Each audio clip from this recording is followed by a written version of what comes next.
So begin by generating our motivation.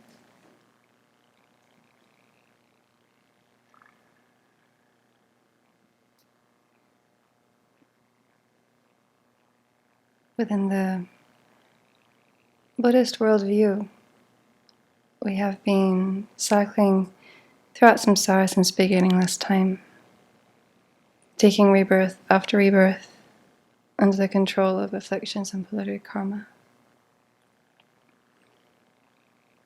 And yet, personally speaking, the appearances of this life are so strong that my view can be very narrow, very much focused on just this life alone.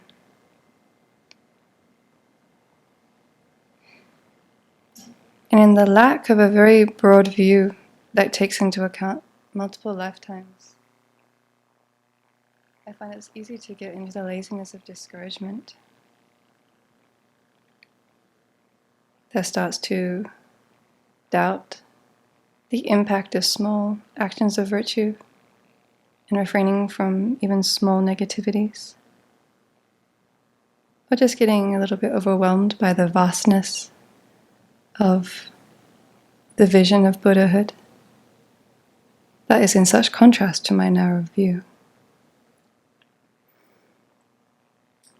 And so recently I came across some encouragement from Sheng-An Zhijiang, sorry about pronunciation, but a meditation master and Pure Land patriarch who wrote this text called Exhortation to Resolve on Buddhahood. And it uplifted and inspired my mind, so I thought to share it. And he counsels, do not, fearing difficulty, shrink back in timidity. Do not, regarding this matter as easy, take it but lightly. Do not, seeking a swift conclusion, fail to make long-enduring commitment. Do not, through indolence, remain bereft of heroic bravery.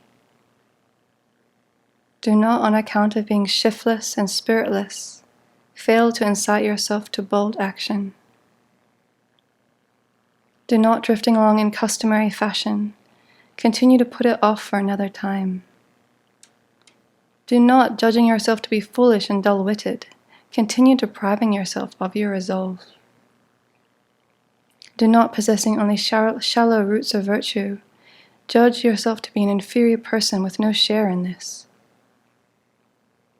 Do not claim that a single thought is insignificant. Do not hold the opinion that empty vows are devoid of any benefit. If your mind abides in truth, then your endeavors will be genuine. If your vows are vast in their scope, then your practice will be profound. As for what we have vowed to achieve, it is for all of us together to gain rebirth in the Pure Land, for us all together to see Amitabha Buddha, for all of us together to engage in the teaching of beings, and for all of us together to perfect the right awakening.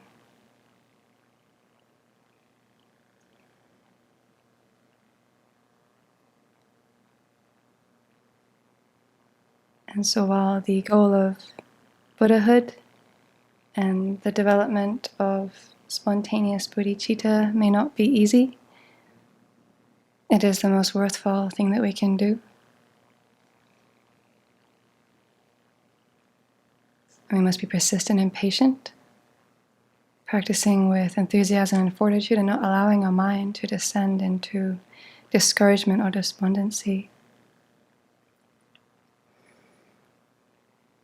So now that we've found ourselves here with not just one but many qualified spiritual mentors, correct teachings, supportive Dharma friends, then we've got a very rare and precious chance to create the causes that will take us to the end goal of full awakening, where we accomplish not only we accomplish the happiness of others, and by way of that we accomplish the happiness of ourselves.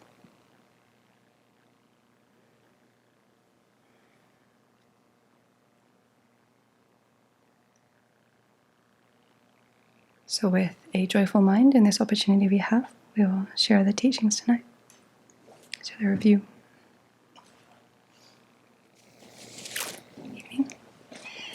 So Venerable Children is still traveling at the moment. So we'll continue with the reviews of previous chapters. And today we'll be looking at fear, anger, and discouragement. Three other of the emotions that we can talk about in two different ways in terms of the aspect that we want to cultivate and one aspect that we would want to abandon. So we'll first look at fear. And this is on we're reviewing pages 48 to 52 of Approaching the Buddhist Path. So in terms of fear, Venerable spent quite a while leading us through looking at the different ways that this can manifest in our lives in an unhelpful way, in terms of there being panic, anxiety, worry, and distress based on an exaggeration, and self-preoccupation that leads a person to do things or make decisions that are unwise. And in contrast, though, there's a wisdom fear that we can cultivate, where we have an awareness of possible danger, and that awareness then causes us to exert effort and caution to refrain from engaging in particular behaviors or allowing ourselves to think in certain ways. And it's notable that it's free from emotional torment and exaggeration. I think this might have come from the Dhammapada, but in one of Venable's teachings, she said that the Buddha said that someone who fears something that they don't need to fear is a fool. But someone who fears what they should fear, someone who doesn't fear what they should fear, is also a fool. So that seemed to capture the essence of this section of the book. So we'll take a look at both. And so when Venerable was leading a bit of a discussion on this, she covers situations where fear might make us engage in behavior that's unwise. So people gave examples where there's a fear of the unknown leading to being uncooperative with others. So fear of what people will say to you, that you spend much time potentially on the cushion, just going through all the possibilities of how this person will react to you in a certain situation, and then planning out all your potential responses to them to try and get your way or avoid conflict and someone online gave the example of fear inhibiting them going to the doctor even though they know something's wrong because they don't actually want to have the confirmation that they have X and X disease or problem. But then that leads to more complications down the track.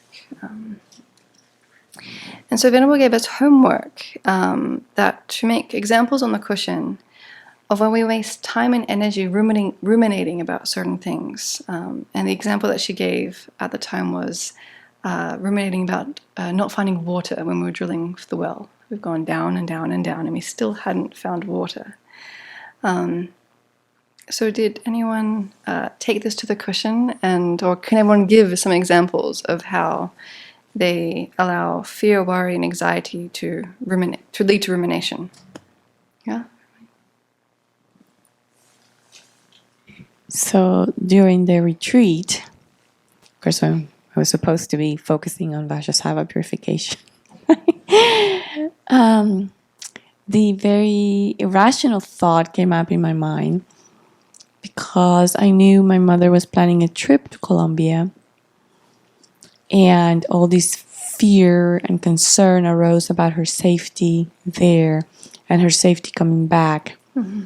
And I spent some time during the retreat just really worrying and ruminating and dreading and thinking of all the worst case scenarios. And after the retreat, I found out that she didn't even go.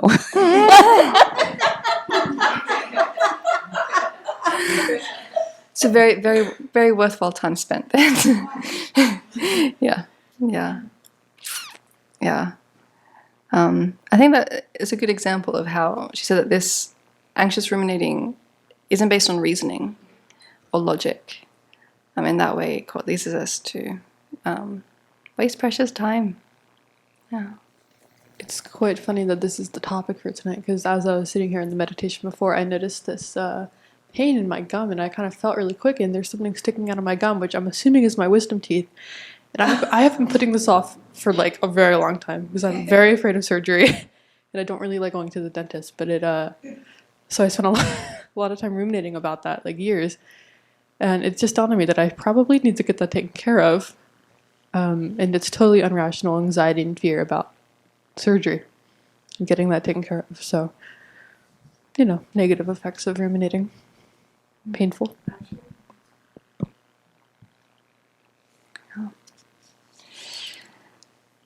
In a teaching that Venerable gave, I think in 2008, she gave a short BBC series, I think after she came back from Mexico, and there was a Manjushri retreat. And she did a series on the objects of fear. And she identified 10 objects of fear that we can get worked up about. One is fear about the world, fear of dying, fear of losing our identity, fear of making decisions, fear of the future, fear regarding our health, fear regarding the economy, fear of losing things, fear of separation from loved ones, and fear of being disliked. It's quite a comprehensive list. Can you do that list again? Yes. Fear about the world. I'll go through, there's two that I'd like to explore a bit more, but the first is fear about the world. Fear of dying. Fear of losing our identity. Fear about making decisions. Fear of the future. Fear regarding our health.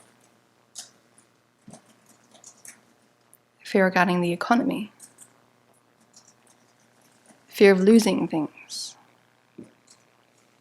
Fear of separation from loved ones. And the fear of being disliked.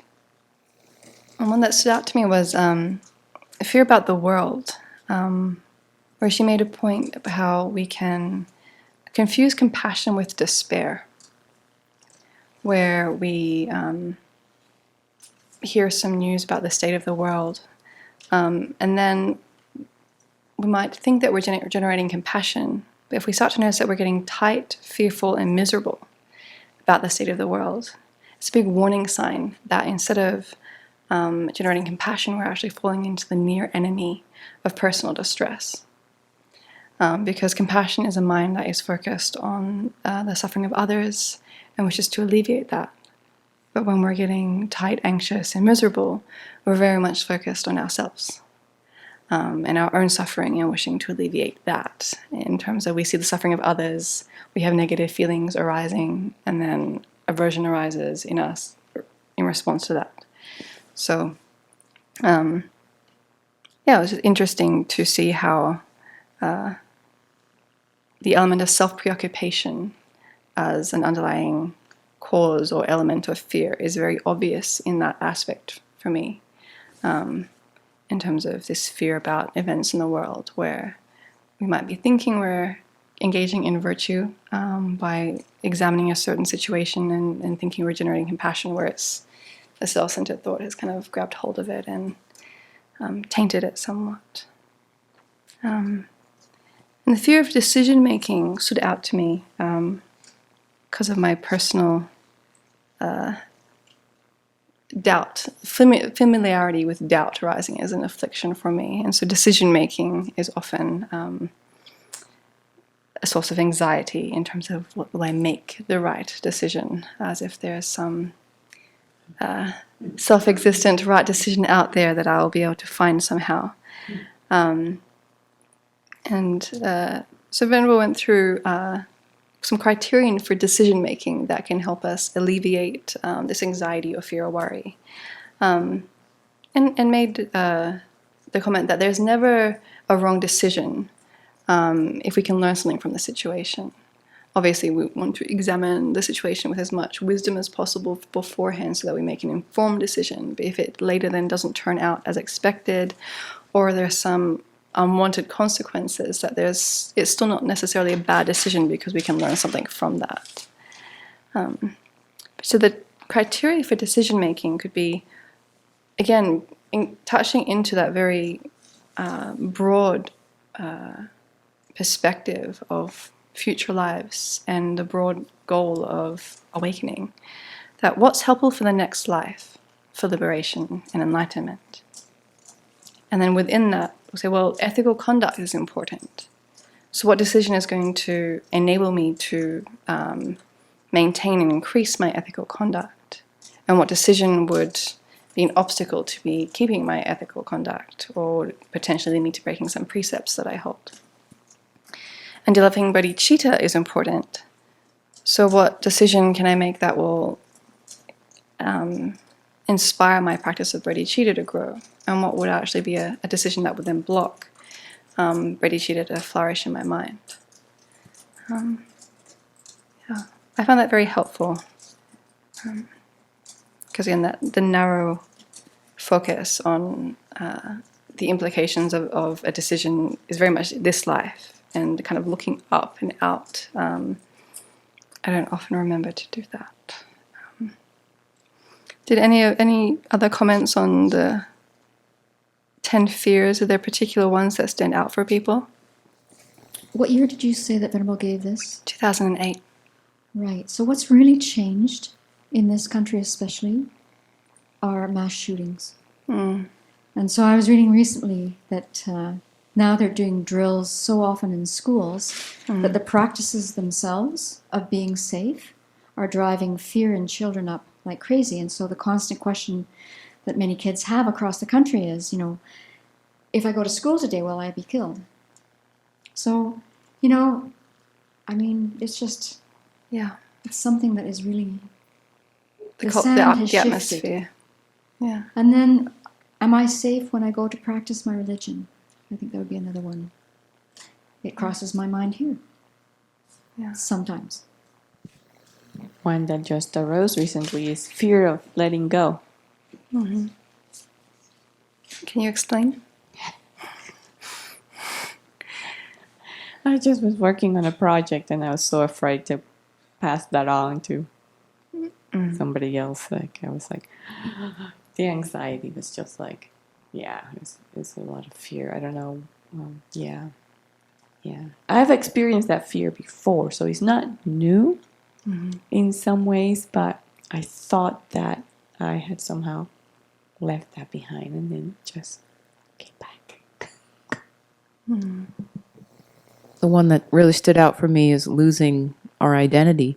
And I spent a lot of the retreat trying to let go of old identities and seeing how difficult that actually is.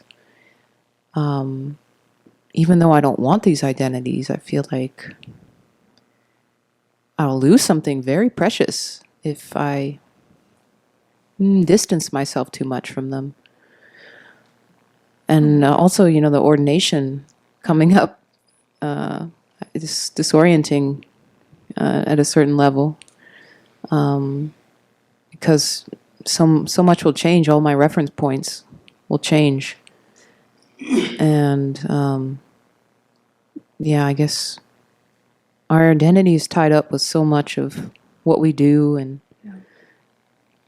how we relate to other people. It's not. I haven't found it easy to isolate, really. And so much of what we want and what we think we need to survive and to thrive is tied up with these identities. So it's very pervasive, I found. And I could see how terrifying it is if you don't have some positive role or new identity to head into, and you just feel like you're losing yourself, basically. And the example of middle-aged men, older men, as they retire from their job, suddenly they feel like they're of no use to the world and they commit suicide. There's a high rate if there's not something positive for them to get into and if they're not socially connected. So I think that's an example of how vulnerable we are if we feel like we're not really grounded in some kind of identity. When I read Fear of Losing Our Identity, it brought to mind how the shift of ordaining and how that is a practice of having to let that aspect go. And I'm not sure what I was reading, but I've read of some monastics saying that there's been a death, or even the friends and family around them feel that there has been a death because of the shift in identity. I'm I'm interested in perhaps some of the older monastics here of how did you find that ordaining and the change in identity, and did fear arise in that process, and how did you work with it? It's not a direct answer to your question, but I'm responding a little bit to Christina, because I had a conversation today that reminded me of something that has come up over the years many times. And that there's the surface level where you lose your identity. But then we also come into the monastery doing the same shtick we've done our whole life. Mm-hmm. How we get things done. This is how I work in the world. This is who I am in the world. This is what I believe about. And then, and it's how we have learned to manage the world around us. Almost like a protection. Yeah, but but you don't even recognize that, because it's just how we get things done. It's just who I am and how I move in the world. Mm-hmm. And how I get my way. Yeah. So we come here and it doesn't work. No. And people don't respond the way they do out there. No. And we don't get the same kind of positive feedback for what are actually not necessarily very helpful ways of being in the world here. And I think it's more subtle than just losing. I mean, losing identities that we can identify is one thing. Mm-hmm. But then there's this other subtle level of just our whole operating mechanism of how we were in the lay world. Yeah. That comes up again and again and again against the Dharma and against other people. And I think it takes a while to even recognize that this is what's happening. And then it's like, well, if that doesn't work, what does? Yeah. Then which is actually a very fruitful time. But we've all been through it. Yeah. Well, moving on to the type of wisdom fear that we might want to cultivate. His Holiness the Dalai Lama says that the difference between afflicted fear and wisdom fear is the presence or absence of exaggeration. And so when we see fear or anxiety or worry arising inside ourselves, we can ask and take the time to explore whether do we have a skewed or unbalanced view regarding what's going on? And to try and take account into, am I seeing things realistically here? And then as an antidote to working with fear, His Holiness emphasized reflecting on the kindness of others. And as a way to bring things back into balance. Because there's so much good in the world that we often take for granted and that doesn't capture our attention. Whereas if we really take stock of the goodness in the world, then we get to see that the potential for goodness and that the potential that the horrible things that might be arising, fear within us, that their potential to change them. So that kind of restores hope and can be a counter agent to despair and bring us back to a more steady, even state of mind. Found that it seems at various stages along the Lamrim or stages of the path, teachings, the kindness of others can just be used as quite a powerful antidote to various things. Growing appreciation for that. So can anyone give me some examples of fear where there isn't any exaggeration? The fear that arises knowing that I'm one breath away from the lower realms at any given second. Mm-hmm. Fear when driving the tractor. Because if you go on a slope in the wrong direction, it could all be over. Yeah. Venerable Tapa.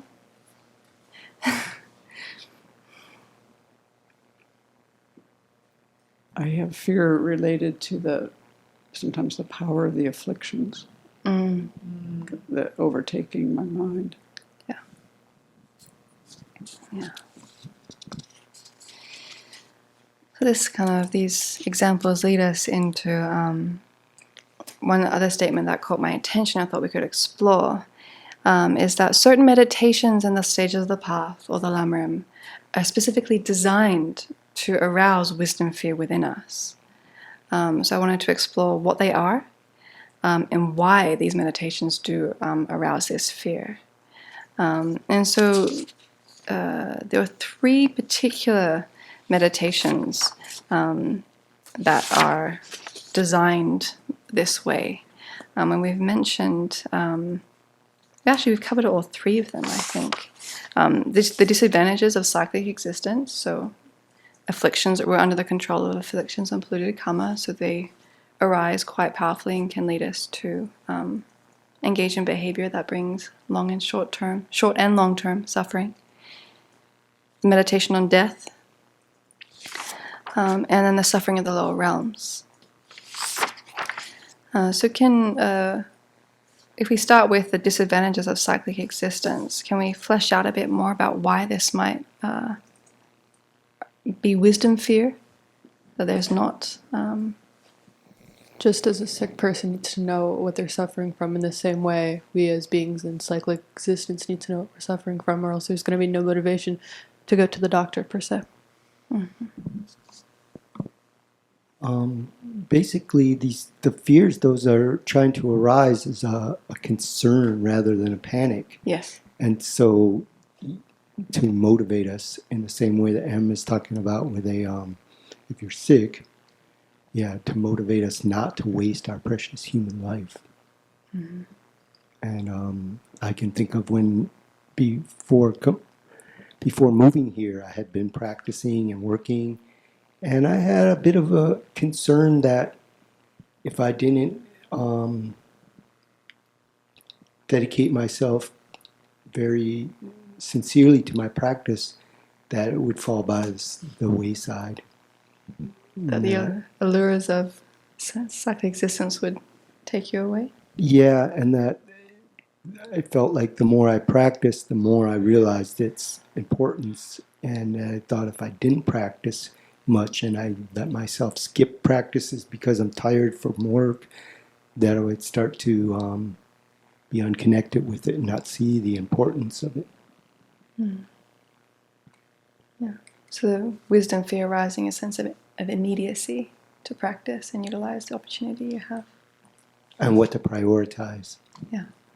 Looking through the Lamrim Chenmo, Lama Tsongkhapa identifies that the meditation on death is quite powerful in terms of, it was one of the 4 messengers that motivated Shakyamuni Buddha to leave the palace and embark on his spiritual journey. That is a potent motivator to practice. And then in the 2008 talks that Venerable Chögyam gave about fear of death, she made a very interesting point that Dhamma concern about death, that fear that we want to generate, is fear of having an ordinary fear of death. That we're afraid, we try and cultivate this fear that we'll die with an ordinary mind that is fearful of losing our body, possessions, and family and friends at the time of death. So we're trying to replace what would be an ordinary fear at the time of death with a wisdom fear right now, so that then at the point of death, we have a mind that knows how to handle that situation and use it as an opportunity to continue creating virtue and progressing along the path. It was a different way of framing it that kind of made the point quite clear, and also what to adopt quite clear and what to abandon quite clear. And it brings it right forward into what we can do right now in terms of working on a sense of determination to be free and seeing cyclic existence quite clearly for what it is. But in terms of doing these meditations that can arise a wisdom fear, there's also the potential that we can fall into panicky fear. So in the meditation on death, we could fall into attachment and worldly grief. Venerable mentioned that some people will meditate on death and then end up sobbing and crying because they're imagining their friends and family dying, and then they're grieving that, and feeling very attached and sorrowful, which that's not the point of the exercise, to arouse those emotions and then dwell in them. It's more, we gain clarity that I will die, they will die, and this cycle of rebirth will continue unless I do something to stop it. So to be aware going in of what exactly the endpoint that we're trying to get to, the conclusion that we're trying to draw at the end of the meditation, not to go in with a lack of clarity that could end up exacerbating the attachment and clinging that we're trying to abandon.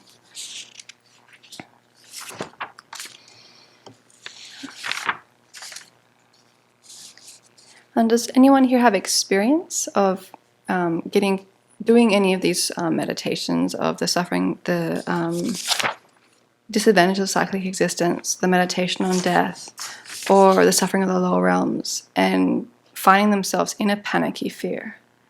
Has that happened for anyone going through these meditations? That you kind of found yourself getting into fear, anxiety, or worry through doing these? I didn't necessarily, well, what I experienced was a complete aversion to the meditation of death. I couldn't do it for a long time. And even though I was aware of the benefits, I just couldn't bring myself to. And it took a while, several years actually, and then it became one of my favorite. So it was that transition to, I had to pass through other meditations, I think, to understand or contemplate some other topics before landing there. And I think that's what I chose to do. I focused a lot on the precious human life.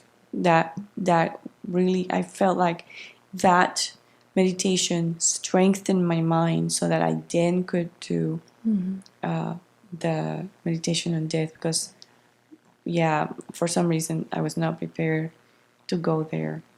So that was my experience. This isn't so much my own experience, but something that I kind of think about, when they do the 4 establishments of mindfulness, you contemplate your body decomposing and things like that, and also feelings that are unpleasant and things like that. And I notice in reading different people around that one thing that Thich Nhat Hanh does is he actually makes, it seems to me, the way I understand the way he presents this, is he makes sure that people know how to make their mind joyful before he has them go into those. And I can see some value in that, although I don't know I just don't know what it would be like, because I think the way Venerable Chodron wrote these outlines and the way she's always taught, I've always known that if any of these lam rems don't come out right, that I need to learn something or whatever. And I always found that interesting when I couldn't get my mind to go anywhere near what the conclusion was. I always learned about myself. But I don't think I remember ever panicking, having a panic fear, about that. Mine are more, my anxiety comes up more with daily life. I was thinking about the disadvantages of cyclic existence meditations, and especially the 6 sufferings and the 8 sufferings. How I went through a long period of them making me angry, that I felt betrayed. It was like the more I came to understand the nature of cyclic existence itself, the angrier I got about, everybody is going to die, and these relationships are not going to last, and these things are not going to make me happy. And I was angry. But now in the context of this conversation, it might well have been covering a fear underneath the anger, of really recognizing that this is really how it is, and not liking it.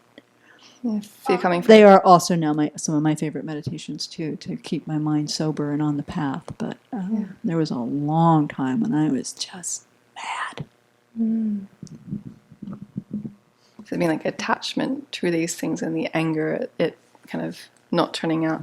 Yeah. Not only attachment to things, but somehow the feeling of betrayal and the anger at the world in general was that, well, maybe was it my mother? I did everything right, and it's not going to turn out. Yeah, that's kind of disappointing news. Don't want to hear that, but it's good to know. Yeah. His Holiness offers a three-step process to avoid being overwhelmed by unrealistic fear. Going through these different meditations that can, for any situation, but also in these meditations that can lead us to wisdom fear. And it's a specific process to reaffirm our connections with the three jewels and to take refuge. So that we remind ourselves that panic is not the desired outcome of this meditation. And so going in knowing what the end conclusion is meant to be, and being quite clear about that. And then also recognizing that we can avoid the feared outcome. So confidence in the path that will lead us to awakening. So this, obviously, with the length and depth of our practice, the ability to overcome this fear will deepen as we grow in our understanding of what really is the goal that we're working for, and also seeing the fruits of our own practice manifesting for us, seeing that we're able to work with our mind more easily, and that that we relate to others, and that is changing as a result of our efforts and practice. And then the third point is to take refuge in the three jewels, based on the knowledge that there is this goal that we're working for. We have some confidence in its existence and in our ability to achieve it. So, and I, in one of the, was looking, there's actually quite a lot of material on fear on tuptenchildren.org, more than I was expecting. So as I was sifting through this, I did come across a talk by Venerable Chini, where you were describing how you were training yourself to take refuge in adrenaline situations, as a way of training yourself to be able to have the mind of refuge when you're dying, but also just in unexpected situations that come up. So that, I think it's one story that Venerable tells about one of her friends in India slipping down the stairs unexpectedly, and the first thought in his mind was, "Oh crap!" He said, "I cannot," because he could have hit his head, and that could have been it. And that was not the mind that he wanted to have when this unexpected thing, and he could have died with that thought in his mind. And where is he going to go with that? So I thought that was, that practice of taking refuge at those times when the afflictions want to take us in the complete opposite direction. Would you be willing to speak a little bit about how that's gone for you over the years? Is that still something that you... It's not much in my mind right now. I mean, actually what I've noticed, what I have been able to train myself to do is to go to the refuge formula. Even as I'm waking up, it happens many, many times a day. I've really put that in my mind. But what I've been questioning myself lately is, and so you got the words, where's the rest of it? Sometimes it's there and sometimes it's not. So, I think it's just more of a continued practice to pay attention, because it's become a habit, which is good. But is it always a habit that's really deeply connected to actually taking refuge? That needs some work. Yeah. We'll move on to anger. I think explored that. And this, in terms of the aspect to abandon and to cultivate, there's not so much an element of anger to cultivate, but rather we're abandoning the harmful, exaggerated projection of negative qualities onto an object, personal situation, and rather to cultivate a sense of compassion that's based on concern for the suffering of others. So this offering, it's the suffering of others that can be either their own situation or how they act in response to their situation or suffering that can be a source of our own anger, to transform the mind from responding with anger in response to them to having a mind of compassion.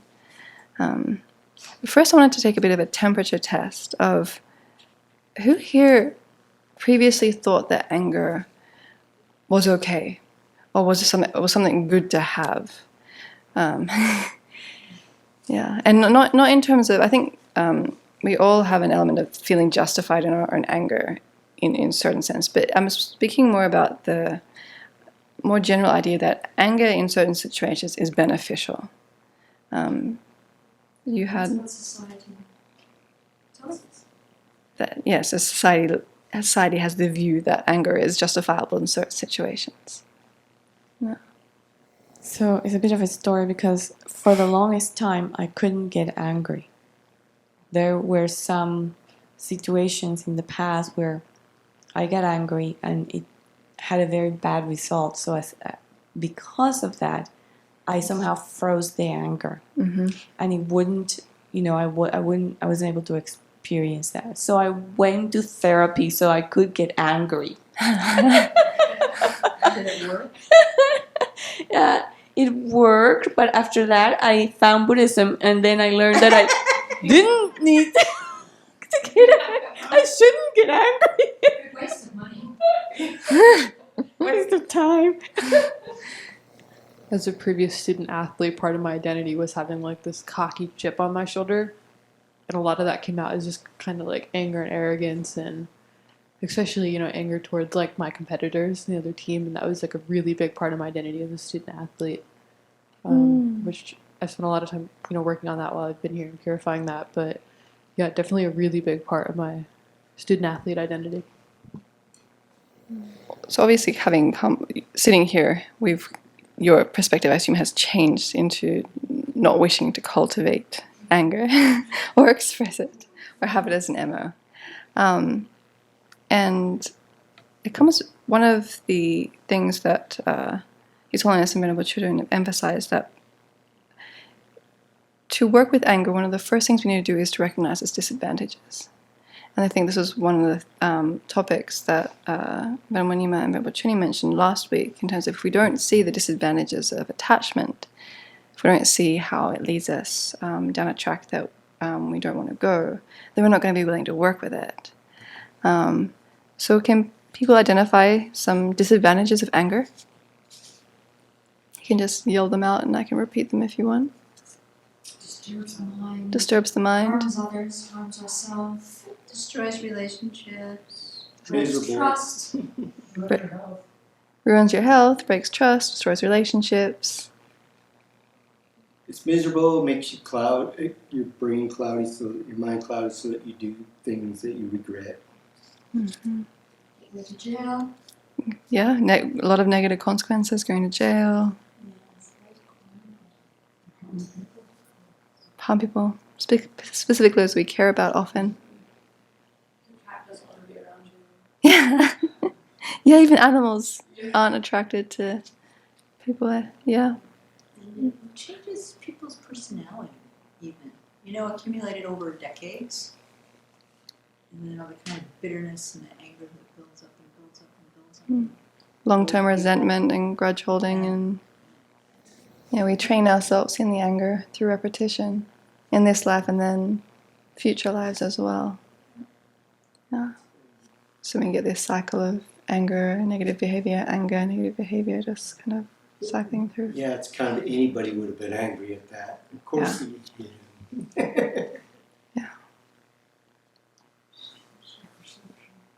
Yeah, distorts our perception. Yeah. One thing that, in terms of the idea of different mental factors, being part of our mind, that when we have anger in our mind, we can't have the opposing mental factors there at the same time. So we don't have love, compassion, or the aspirations of bodhicitta there. So whenever I'm angry, my mind is in complete contradiction to the spiritual goals that I'm trying to work towards. And if I can stop and think about that, that's quite a showstopper in terms of trying to get me to turn my mind to see that when this is in my mind, I'm completely heading in the wrong direction. And if you have fear of being disliked. Yeah. Yeah. I mean, it's also a fear on that list, but if you have a fear of being disliked, then it just feeds the causes for that situation to occur. Can you explain? Yeah, because even if people are trying to love us, when we're angry, who wants to come close? I mean, it's hard. Nobody wants to play with you. Yeah, it's hard. I actually had something come up in a session where I realized that how true it is what they're saying, and you can't actually fully control it, I realized, because the feeling component, when you're around someone who's angry, your own feeling component, you can't control. You can control what happens after that, if you're aware of it. But I was able to think about something and realize that how I felt in my body, it would just pull my mind. I mean, I had to really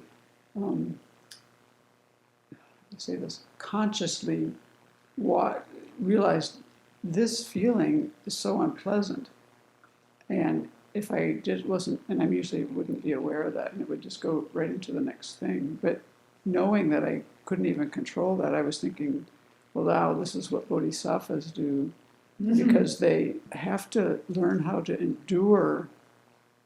They have to develop the fortitude to help sentient beings. Like in the 108 verses of Great Compassion, there's a verse in there, it's like, the fortitude to benefit others. And part of it would be, for me, would be just the feeling in my body and mind of unpleasantness that comes up when I'm around something that I can't even control my reaction, that first part.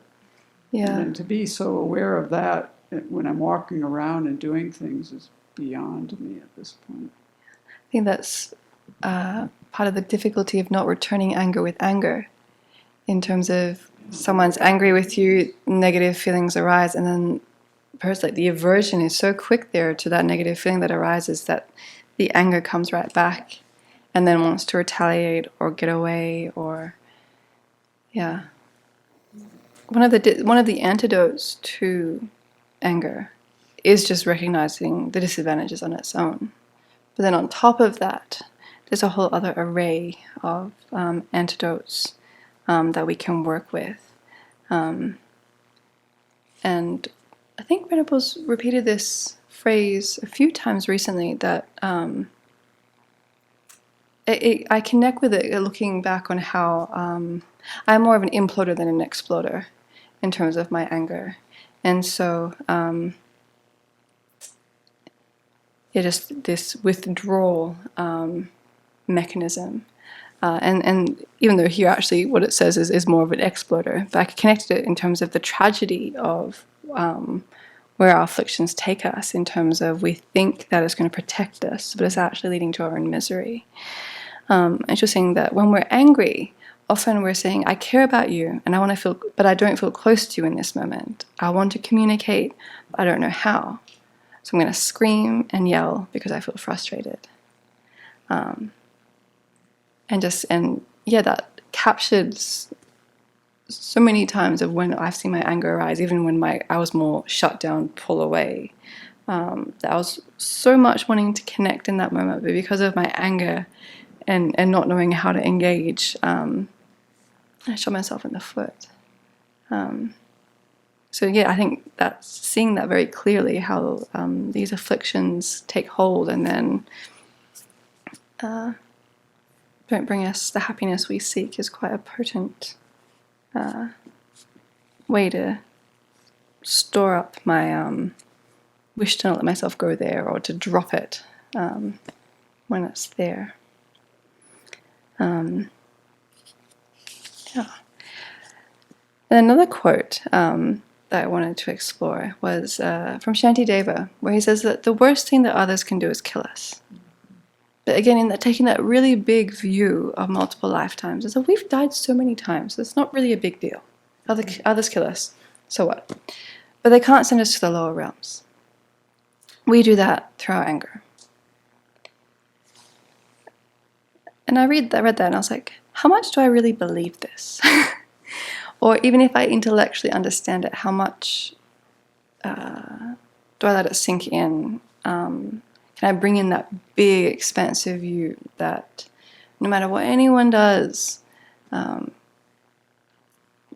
they're not responsible for any suffering that I have and won't lead to these negative consequences that I'm fearing.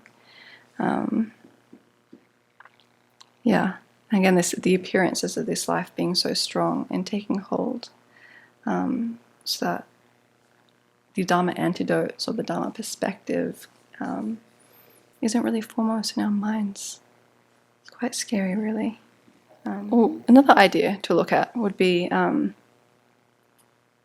this again is something that I find very helpful, if the idea that the Buddha's teachings provide us a way that just by changing how we look at a situation, there'll be nothing at all to get angry at. Bringing in the element of emptiness or into the situation, and that we can look at it in various ways, and that there's not necessarily anything there, there's nothing negative there of its own side that requires an angry response. So can anyone give an example of how they've, just by changing the way they look at something, they've been able to dispel their anger? This is a story. I mean, for me personally, nonviolent communication has illustrated this more clearly than anything. Mm-hmm. In the initial practice of looking at the situation as though you're just observing through a video lens or something. Mm-hmm. And this happened years ago, but it's my keynote example of this with another resident who's no longer here. But she and I were arguing about something.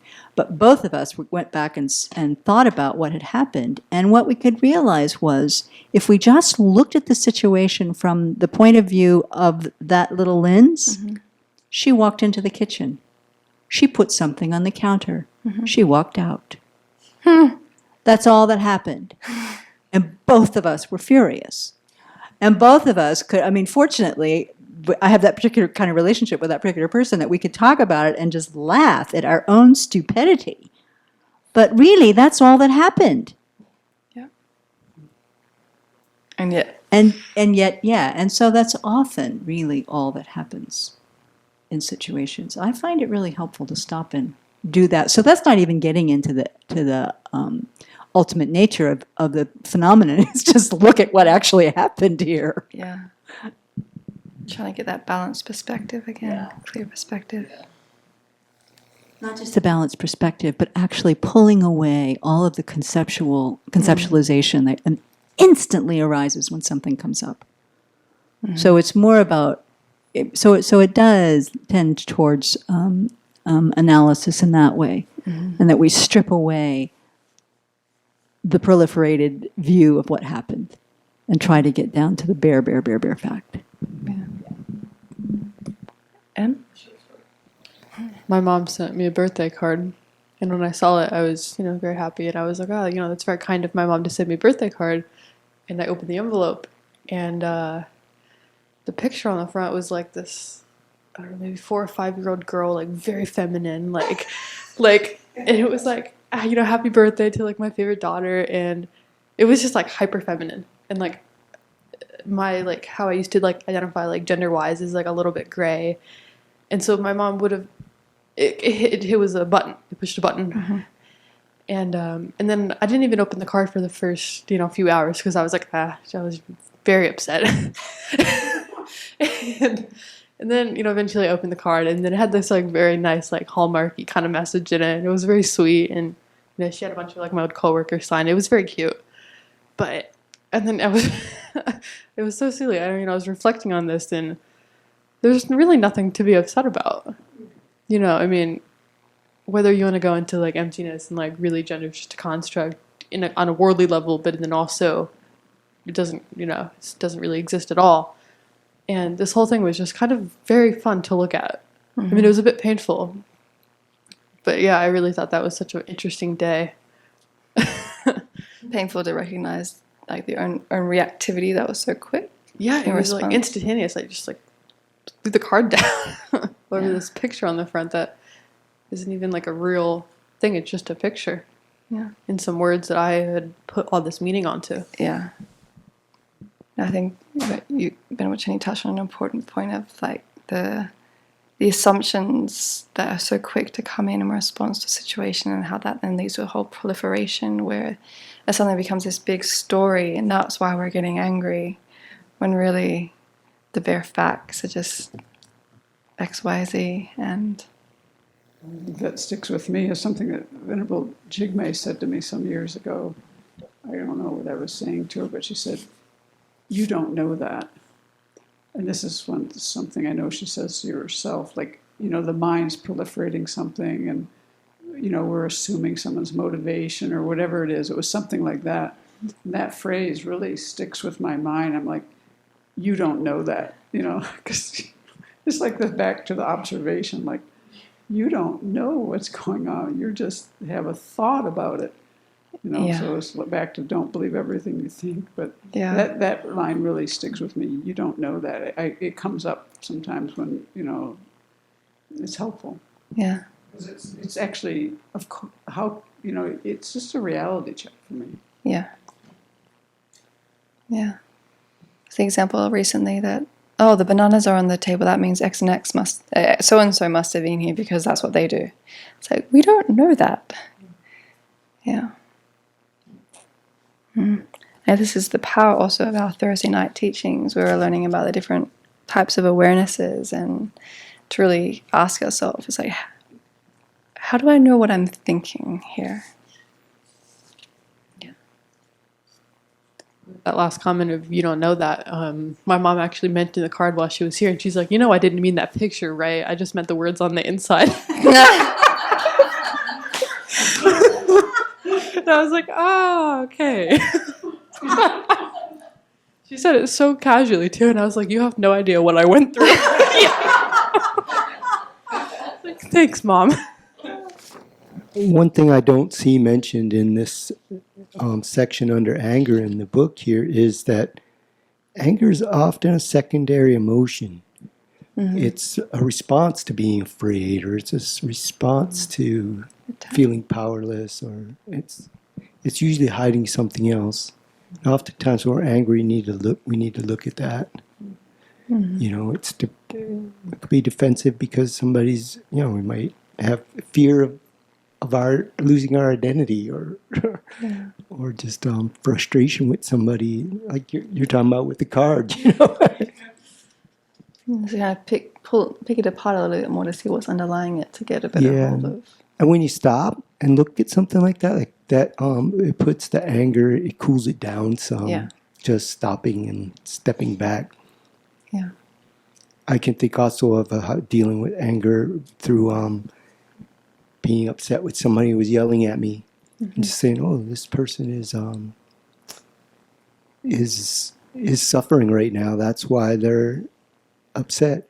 And I could respond in kind, or and yell back, or I could be kind, and I found that if you're just calm and be gentle, you often get that person to respond in kind to what you're bringing to the table instead. And even if they don't, then at least you're in a more open state of mind to then receive, or just to remain, to receive what they have to say, if you're not in a inflamed mind yourself. I heard a story from the Taiwanese nuns. I'm not sure who told me this, but somebody was talking about watching another student just be yelled at by the teacher, and just being calmly receiving it, you know? And it's like, if someone's yelling at you, what is there to be angry about? That's them. You can't change what, you can't change what somebody else thinks or says, their opinion. You can influence it, but you're not going to influence it by getting angry back. Yeah, I think that also emphasizes the need to be very clear about the disadvantages of anger, seeing that if I respond with anger, it doesn't get me where I want to go. Seeing very clearly to making many examples from my own life of when I have responded with anger, what have been the results? Doesn't help. No, it doesn't. And we justify anger in this society. And so it's like, oh, they put that on the counter, so I got angry. Or they yelled at me, so I got angry. You could say none of it's justified, and there's no reason to be angry with any of it. Sometimes fighters in the rink, like martial arts or boxers, they're purposely trying to piss their opponent off because then their opponent's not clear. Yeah, exactly. And they can dominate. Yeah. Christina? Well, Venerable Losong's comment reminded me that under anger, there's always attachment. Yeah. So attachment is kind of like other than ignorance, it's the primary thing I think we should be looking at. And we often forget that that attachment is so dangerous because it leads to anger and jealousy and all these other negative emotions. So, yeah, I think it's every time we get angry to say, well, what am I attached to in this situation? And what can I do to reduce that attachment? Because as long as I have it, the anger is going to arise. I can't just, keep applying an antidote to anger. That's not going to get at the root of the situation. Yeah. And, if somebody's yelling at you, it's our attachment to reputation or praise. And then you have to ask yourself, why am I attached to other people's opinion of me? Why do I not have confidence in myself? Faith that I'm a good person. Why am I always relying on the world to reaffirm who I am? And I'm not sure what the answer to that question is, but trying to find out. Yeah.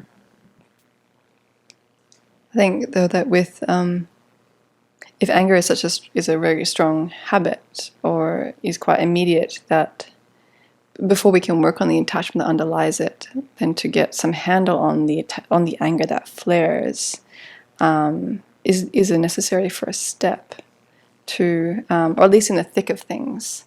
I know I need to work with the exaggeration that's going on in my mind before I can start to dig deeper at the attachment that's underlying it, to kind of dispel that exaggeration or the projectional qualities that aren't there.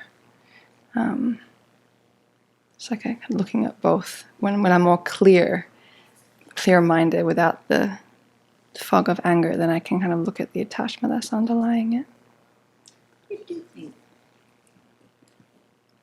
I find it, especially in a chronic kind of situation, either with an ongoing thing with some person or a situation that is pressing my button again and again and again, it's really valuable to look at what am I attached to here. Yeah. Those kinds of situations, I think that antidote is actually the most effective. Yeah. When you've got, and when you're in a clear space of mind to look at that. And I think fear also has attachment as a base. We're afraid that something is going to happen to something we're attached to. Our identity, our health, our life. And oftentimes that's by seeing what we're attached to, then we can see whether or not it's realistic. Yeah. We can get more clear on the exaggeration aspect that's going on. And with the fear or the anger, just stopping and saying, what attachment is this based to, brings that space of stopping. And that's very important, to stop and examine the situation. It just brings you out of your reactivity.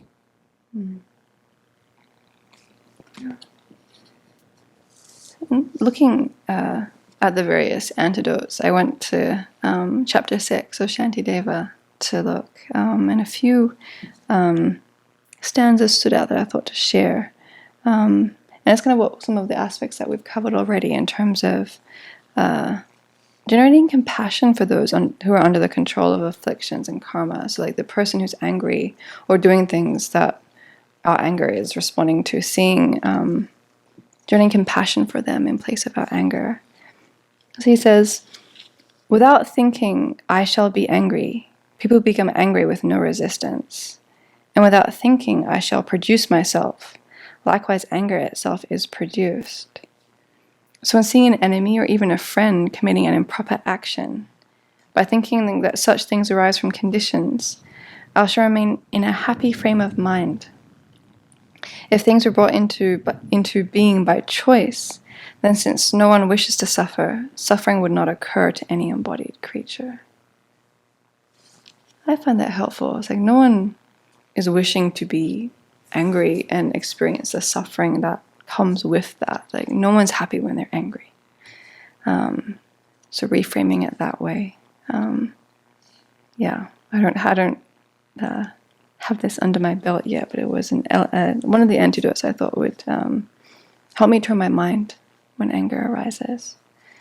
And the other one was identifying the harm that our ego grasping brings about, and how it solidifies situations from then where anger arises in response to it. And this kind of relates to what you were saying about, he says, since my mind is not physical, in no way can anyone destroy it. But through it being greatly attached to my body, it is caused harm by physical suffering.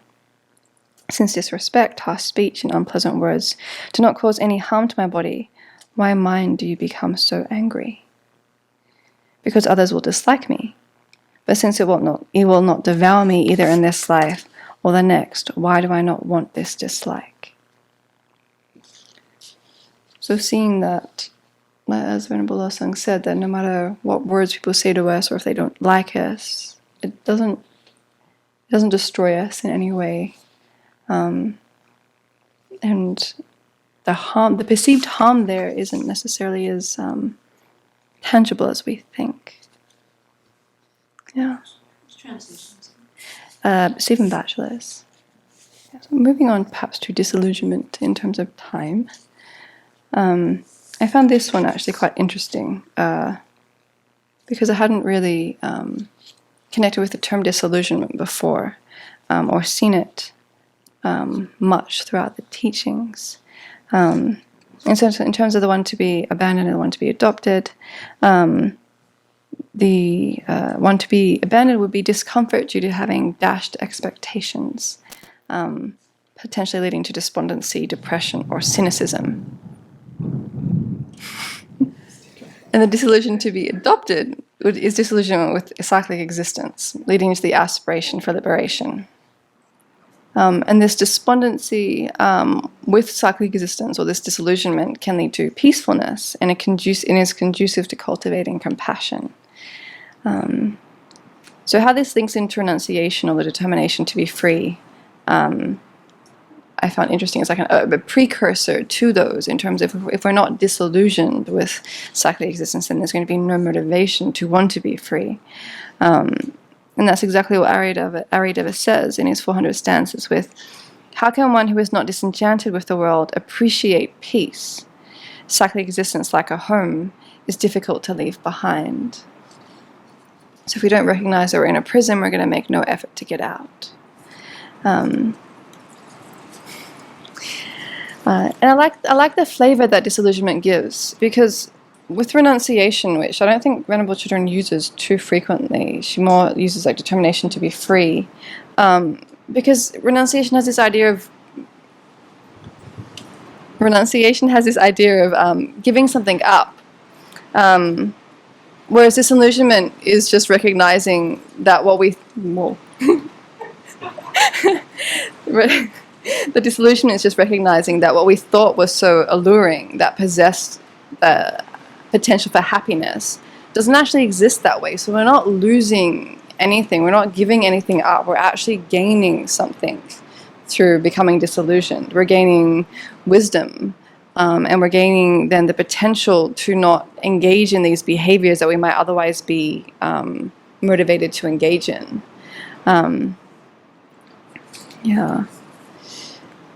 So, like with fear, certain Lamrim meditations are intended to bring about disillusionment. So, what are they? Well, yeah, what are the Lamrim meditations that are designed? The defects of cyclic existence, yes. 6 kinds of suffering. The 6 kinds of suffering, yes. Can 8 sufferings of human beings. Yes. 3 types of suffering. Yes, okay. So, the 8 types of sufferings cannot be posited. Why? So, they can be posited. Yes. Posit them. But the subject, the 8 sufferings of human beings, Yes. are birth, aging, sickness, death. Meeting with what we don't like, being separated from what we do like, and seeking or gaining what we like, but then being unhappy or dissatisfied with what we find. Is that 8? One more. That was 7? Yes. Birth, aging, 16. Oh, and of course having the aggregates, Yes. the under the control of karma and afflictions. Yeah. Good. Okay, and the 6 faults of cyclic existence cannot be posited. Why? So far as that they can be posited. They can be positive. Posit them. The fault of uncertainty, the fault of insatiability, unsatisfactoriness, the fault of death, Yes. the fault of taking rebirth again and again, the fault of falling from high status to low status, and the fault of, it's called the fault of no companions, the fault of going on to your next life without going on alone. Yeah. We alone experience our own death and the results of our own karma. Yeah. So 3 types of dukkha cannot be posited. So they can be posited. Posit them. The subject, the suffering of change, which is related to what we call pleasant feelings or happy feelings. The suffering of suffering, which we know as unpleasant feelings or unhappiness, and the pervasive conditioned suffering, which includes neutral feelings. And it relates to the fact that by the very nature, the aggregates are unsatisfactory and lead to suffering. Very good. Yeah. Useful lists to know. And looking at this, I found it interesting that Lama Tsongkhapa said that the 1st and the 8th type of suffering specific to human beings are the most important. So the suffering of birth, and then the suffering of having, specifically within that, of taking rebirth with contaminated aggregates, is the most crucial to contemplate and to repeatedly investigate and meditate upon. And so each of these 8 sufferings or dukkha specific to human beings can be broken down into 5. So there's 40 points for an overall contemplation. So I thought just to quickly go through what the 5 are for birth and taking rebirth with the contaminated aggregates. So for birth, the 5 points, the first point is that the birth process is suffering. Just going through the process of taking birth is not a pleasant experience. So in our culture, it can often be romanticized, but it's not so. And if we have time, I'll potentially do a bit of a reflection on that very quickly. And then the second point in that 5 is that the place of birth, the aggregates, is suffering, and it's associated with dysfunctional tendencies. and that we experience a lack of workability and control. We're born from delusions. The aggregates are the place where delusions are generated again and abide and increase. So we're born with these karmic latencies where we're set to generate ignorance, anger, and attachment, and then experience the suffering that comes from them. And that it's with these latencies in our mind, which push us to creating non-virtue, then it's difficult for us to create virtue. So we can get stuck in this cycle where we're heading down creating the causes for suffering and not creating the causes for our own happiness. And the third point is that birth is the source of the generation of suffering, and that it's the platform for sickness, aging, and death. And I think this is one of the reasons why Lama Tsongkhapa emphasizes birth, because it kind of encapsulates a lot of the others. That if we take birth, then these necessarily follow. We have sickness, we have aging, and we have death. And if we don't age in terms of, moment by moment we're aging, but if we don't get to the sufferings of older age, then we've necessarily died before that usually. So the fourth point is birth is a source of the afflictions to arise. This kind of seems to be tied into the second point. I'm not.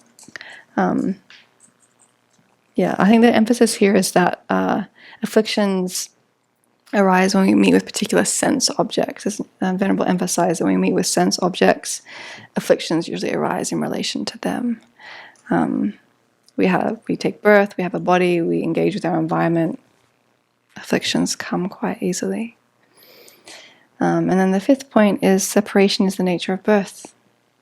We're born, we die. So I think these 5 points aren't necessarily separate. They're just different flavors, kind of on a similar points, but they kind of look at it a little bit slightly differently to help us deepen our understanding of the subject. I might actually skip the 5 points of the contaminated aggregates and go to just reading an excerpt from the Descent into the Womb Sutra.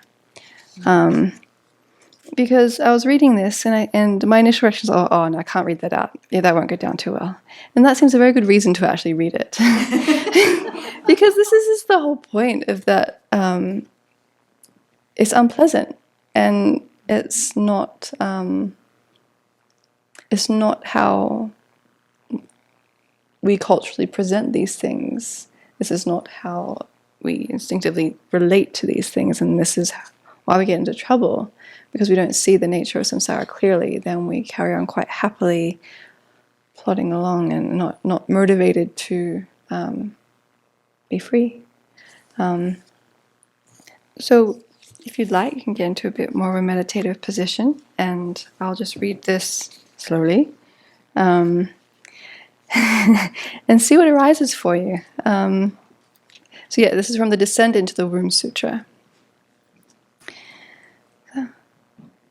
So filthy with quantities of urine, brain-like substances, thick saliva and marrow, the fetus dwells above the intestines and below the stomach, in a space which is filled with many kinds of filth, and is home to a myriad of bacteria, with 2 very foul-smelling openings, and hollows and apertures in the bone. Its front faces the vertebrae, and its back the stomach wall. It is nourished every month by its mother's uterine blood. The bits of food its mother has eaten are ground by her 2 rows of teeth and are swallowed. As it is swallowed, the food is moistened from below by saliva and the oozing of mouth sores, while it is polluted from above by thick saliva. The remains of that vomit-like food enter from above through the umbilical cord's opening and generate growth. Through the thickening, quivering, elongated, and globular stages, the embryo is completely transformed into a fetus with arms and legs. The placenta encloses its arms, legs, and cheeks. Reeking like an old rag used for mucus, this stench is unbearable. Enshrouded in pitch darkness, it moves up and down. the bitter, sour, pungent, salty, spicy, and astringent taste of food affect it like hot coals. Like an intestinal worm, it feeds on filthy fluids. It finds itself in a swamp that oozes rotting filth. Its life force is unstable. The heat of its mother's body torments, heats, and overheats it all in 3 degrees. Slightly, moderately, and greatly. It experiences distressing, intense, violent, and unbearable agony. Whenever its mother moves a little, moderately, or greatly, it also moves in the same way, constrained by 5 bonds. It experiences agony that is distressing, intense, violent, unbearable, and almost inconceivable, as though it had been thrust into a pit of burning cinders. Thus, when all its major and minor limbs have developed, the fetus stirs in a frightful, pitch-dark place of urine that oozes rot with an unbearable stench, is contaminated by excrement and urine, and continuously dripping with foul-smelling filth, blood, and putrid fluids. Energy arising from the maturation of previous karma makes its feet turn up and its head turn down towards the opening. With arms drawn in, it is slightly, moderately, and utterly smashed between 2 machines of bone. The distressing, intense, violent, and unbearable agonies cause all the limbs of the body, painful as fresh wounds, to turn blue. All of the body's organs become hot. Since the uterine slime is now much reduced, the surface of the body dries out, and so the lips, throat, and heart become parched. Confined and full of insufferable dread, it emerges, however difficult this may be, when drawn out by the influence of causes and conditions, by energies arising from the maturation of previous karma. Once outside, the air burns like caustic liquid on a wound. The mere touch of a hand or a cloth feels like the cut of a sword. It experiences distressing, intense, violent, and unbearable agony.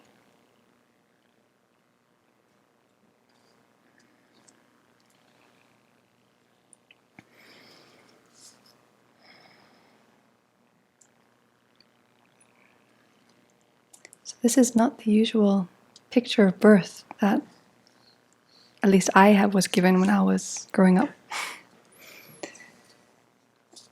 But it sobers the mind. It helps with disillusionment, with raises the question, do I want to go through that again? And if I don't, then am I creating the causes to not go through it again? And then what are those causes to not go through that again? It's quite powerful. So to close, I just want to, there's a quote from Chandragoman's letter to a student that kind of mentions the advantages of making the mind sober. Because if we're going to want to cultivate disillusionment, then which makes the mind sober, then there's the question of, well, why do I want to?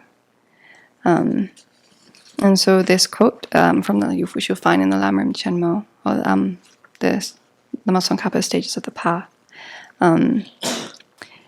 He says, the more you conceive all beings as happy, the more dense the darkness of your delusion becomes.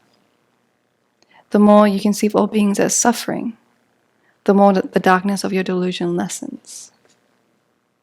The more you contemplate what is pleasant, the more the flames of attachment spread. The more you contemplate what is unpleasant, the more the flames of attachment abate.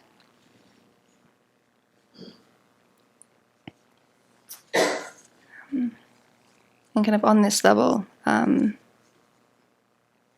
Venerable was giving her commentary to Approaching the Buddhist Path, she asked us, like, what can we really count on samsara delivering us? What can we count on any sentient being delivering us when these sentient beings are under the control of ignorance, attachment, and anger, and polluted karma? So if we're wanting bliss and happiness, are we relying on the right things to get us there? And this is where this cultivation of disillusionment comes in, so that we can abandon seeking happiness in the wrong places. Okay. Any last comments, or Christina? The meditation that you just led, it always really gets a rise out of me. I feel like it's exaggerated. The fetus can't smell anything. And I also find it misogynistic. I don't know if anybody else has that impression, but yeah, I just feel like it goes too far. It doesn't sober my mind. I feel like it really exaggerates the situation. And not all babies are crying when they emerge from the womb, so, you know, is it really experiencing that much pain? In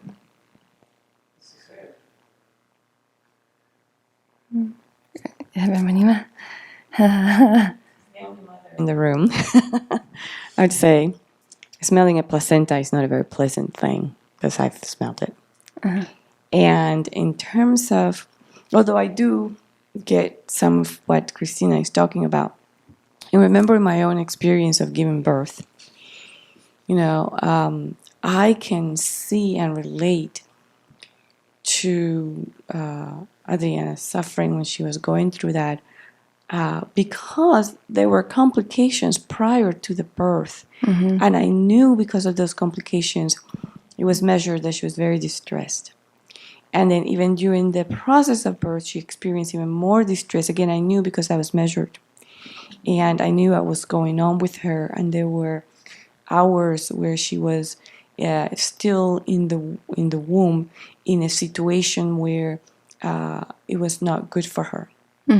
And so even though I was not very conscious of the stress and the suffering that she was going through, in thinking back about that, you know, I used to complain. I mean, I was 36 hours for me of labor, but knowing what she went through, it was probably a lot worse for her, the 36 hours.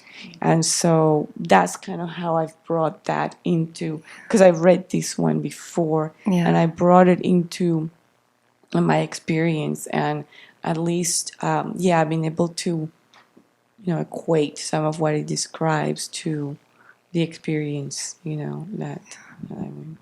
Yeah, that's kind of the level that I connect with it as well. If it's so painful and for the mother, with the contractions and the physical aspect, then the being that's being exited through that process, I mean, like with the skull, it is completely squished. Like there's the reason why there's that little spot on the child's head where you don't touch, because there's no bone there to allow for the bones to contract and expand. I mean, I can't remember the experience of my birth, so I can't personally say that I know that it was a painful experience, but I also know that my mother had a long, complicated birth, where they tried forceps, they tried various things, and then eventually I was a C-section baby because of the different complications. And and I think as well, one of the reasons they attribute that we can't remember our past lives, one aspect is that the birth process is so traumatic that it obscures the mind from being able to remember what came before. I don't remember exactly where I got that from, but it was in one of the teachings I've received. Geshe Sopa says that in his commentary to the Lamrim Chenma. Yeah. Remember something? Also, you know, these teachings, this comes from yogic direct perceivers, people who have had these realizations. And it's the teaching of the Buddha. So if you look into Geshe Sopa's Steps on the Path to Awakening, Enlightenment, whatever it is, it's even more in depth as to what we experience in the birth process. It's really, you have to be up for it. It's extensive. Yeah. I mean, the women in our world, women give birth. So it's necessarily given from the point of view of things happening in a woman's body. And some of the other texts that focuses on the foulness of the body focus on women and can be misogynistic in terms of the sense of the audience was for monks, largely, in that text was taking that perspective. But here it just seems, for me at least, that for just looking at the context of the woman, because that's who gives birth.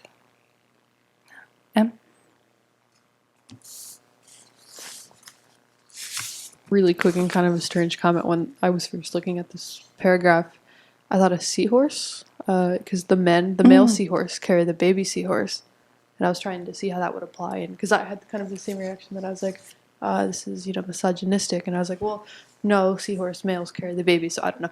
That's how I kind of looked at that. A little bit out there, but.